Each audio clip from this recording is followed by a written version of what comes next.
ఉండాలి. ఎందుకంటే అన్న ఇంకెన్ని రోజులు అట్లా మోడల్ ఒక్కొక్క కాశ ఉంటదన్న బోనాలు తాగాలన్న ఎవరు పత్తి ఎందుకు బంద్ పెడతారా బోనాల రోజు ముందు రోజు కొనుక్కొని పెట్టుకుంటారనే కదా. తెలంగాణ #1 స్టేట్ తాగడంలో అయితే మన బోనాలు అయితే పిచ్చి. మన తెలంగాణలో ఏందన్నా 2 నెలలు పండుగ. ఎవరికి ఏమైనా అయినా మంది తాగడమే, ఎవరికి బ్రేకప్ అయినా మంది తాగడం, ఆడు మంచిగా ఉన్న మంది తాగడమే.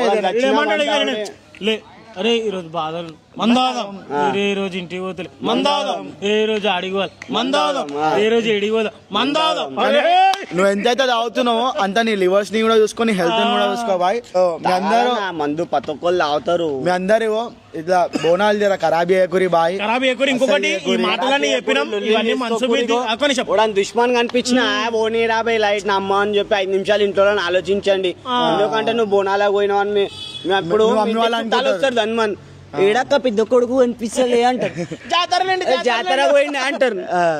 జాతర పోయిన అద్దంట ఆంటీ మీ కొడుకుని 50 కుట్లు ఏమైంది అప్పుడు. అయితే ఇది ఇప్పుడు ఇట్లా ఇంటలేరు, పేరెంట్స్ ఏం చేయాలనుకుంటున్నారు? పేరెంట్స్ ఏం రియాబ్ చేయాలా? పెద్ద రియాబ్ ఉంది. జైలు సుషార్ రియాబ్ లేస్తే డల్ అవుతాడు ఆడిపి ఇంటున్నా జైలు. అరే రియాబ్ గురించి